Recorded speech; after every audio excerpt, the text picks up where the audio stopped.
This video is brought to you by SoccerPro.com, offering everyday low prices on all the latest soccer gear with no membership fees. Don't forget to use coupon code SR4U at checkout for 10% off any order of $75 or more. Hey guys, Josh from SoccerReviewsForYou.com, bringing you an unboxing plus on-feet video of the brand new Puma evoSPEED 1.2 leather in the black, fluo yellow, and brilliant blue colorway. So I'll get the shoes out of the box really quickly, get this box out of the way, and if you guys could take a second to leave a like on the video, it would be greatly appreciated.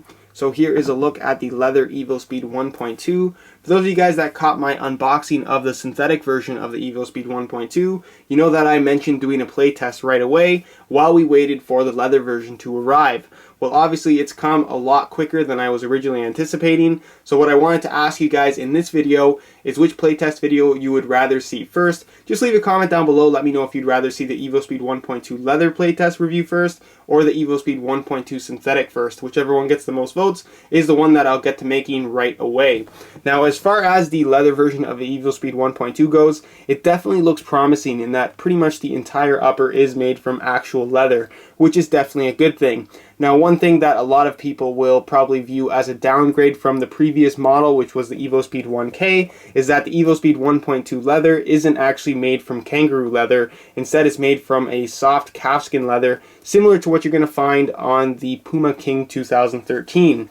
Now, as far as the leather itself goes, what's great is that, like I said, pretty much the entire upper is leather. So right from this seam here, going all the way through the instep, wrapping all the way around the forefoot, all the black area, as you can see, is made from leather. I believe that this Puma logo right here on the outside is actually made from a synthetic material. It feels a little bit thinner and just not quite as soft as the rest of the upper, but all the black areas are definitely made from calfskin leather. Now, the leather itself has a good thickness to it. It definitely feels very, very solid and durable. I'm not sure how it's going to perform and how it's going to stretch, if at all. And overall, I'm just very curious to see how this shoe is going to feel once I start testing it out. The leather itself feels pretty good. It felt great on the Puma King 2013, so I'm pretty confident that this is going to offer a really nice touch on the ball, but again, only time will tell, and I don't really want to give too much in terms of my opinion until I've actually worn the shoe myself. Now, as far as the Grip-Tex coating on the outside, obviously that is one of the major features of the synthetic model, and it still is here on the evoSPEED 1.2 leather. All the shiny areas you have going around the toe box, which is just this little ring here, pretty much the entire Puma logo here on the instep, with the stitching going all the way around, that is made from that very sticky Grip-Tex material, which is something that Puma claims is going to add obviously more grip on the ball, as well as help with grip on the ball in wet playing conditions. So again, I'm definitely going to test that out and see how that does actually work. And from what I can tell, this isn't really shiny, but it has a much tackier finish than the rest of the leather upper. So this Puma logo right here most likely does have the Grip-Tex coating as well.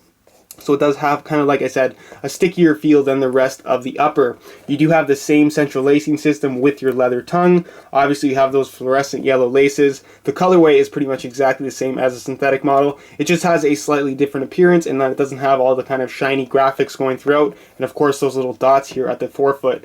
Personally, I think the synthetic model looks a little bit better, especially with this kind of stitching here on the instep. I'm not a big fan of how that looks, and I'm sure that the stitching is going to get dirty pretty quickly. But as far as functionality goes, again, I don't really want to touch on it until I've worn the shoes myself.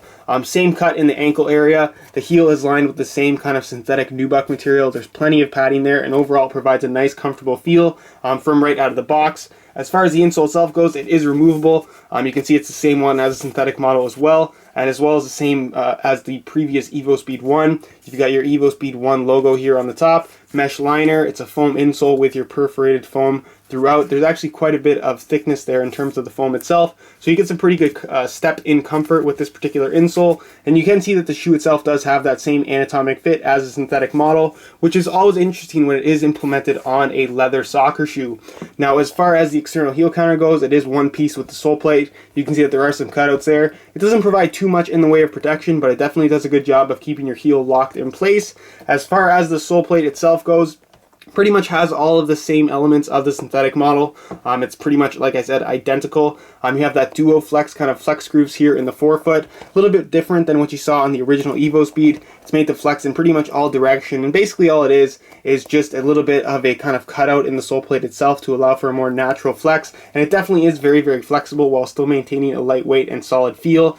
This is actually made from a thermoplastic elastomer material, which is very, very solid and flexible, whereas this stiffener here that they call the Speed Track is made from a PBAX material, and it's kind of cool how they did it. You can see that the bar is the first piece that they make, then they basically mold the rest of the sole plate around it. So you can see that the bar actually extends under the sole plate, goes into the forefoot area, and goes all the way into the back of the heel. It allows for a very solid and very stiff, rigid feel through the midfoot, while still maintaining a lightweight construction and plenty of flexibility in the forefoot, which is definitely a good thing. Now the layout of the studs in comparison to the previous evoSPEED 1, you can tell is pretty much exactly the same, but the studs themselves have changed a little bit. You can see that they're fairly long for firm ground studs, just in my opinion, and the studs themselves are pretty much all conical. They have a very narrow profile about them, so they should do a really good job of penetrating the ground pretty easily, providing great grip at push-off, as well as providing plenty of maneuverability once your foot is planted. So that's pretty much it as far as the unboxing portion of this video goes, and I'll move on to a quick weigh-in so you can see how lightweight these guys are. The evoSPEED line from Puma is all about being lightweight, but I have to say that the leather version of the evoSPEED 1.2 doesn't feel nearly as light as the synthetic model, so I'm going to weigh this pair for you today in real time. Keep in mind this is a brand new pair in a size 9.5 US. We're going to throw it on the scale, and you can see that they weigh in at 7.95 ounces. So it is still a lightweight soccer shoe, but it's not really pushing the boundaries of what most people would consider to be ultra lightweight. With that being said, at 8 ounces you get what is pretty much a full leather soccer shoe, which is still very, very lightweight with all things considered, and definitely isn't going to weigh you down. So that's pretty much it as far as the weigh-in portion of this video goes, and I'll move on to a quick on feet so you can get a better idea as to how these shoes fit and what the sizing is like. Alright, here's a look at the leather evoSPEED 1.2s on feet, and from right out of the box, this is definitely one of those shoes that I can tell is going to require a couple hours in the way of break-in time before they start to feel right. This is mainly due to the lack of stitching on the upper itself, giving the shoe a somewhat stiff and bulky feel on your feet, but I'm sure after a couple hours of break-in time, once the leather has softened up and stretched out a bit, it will feel a lot more natural.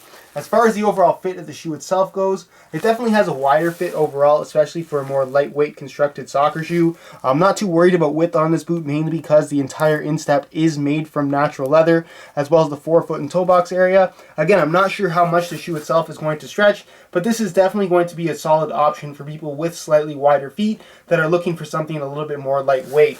Especially again due to the central lacing system, which is always better for people with slightly wider feet. Another talking point is of course the anatomical shape in the toe box area. As you can see, it's not perfectly round, similar to what you're going to find on the synthetic evoSPEED 1.2. Instead, it flows with the natural curve of your foot, which is something that a lot of people are actually afraid of, but personally I'm a big fan of. And trust me, when you do try it out yourself, if it is something that you're skeptical of, you most likely will come to like it quite a bit because it does allow for a pretty good fit on your foot. As far as sizing goes, I'm wearing a size 9.5 US as opposed to my usual size 9, and the fit and the length is pretty much perfect. Again, I'm not sure how much the leather is actually going to stretch, but for the most part I definitely would recommend going up a half size for the most comfortable fit. So that's pretty much it as far as the on-feet portion of the video goes, and I'll leave you to my final thoughts.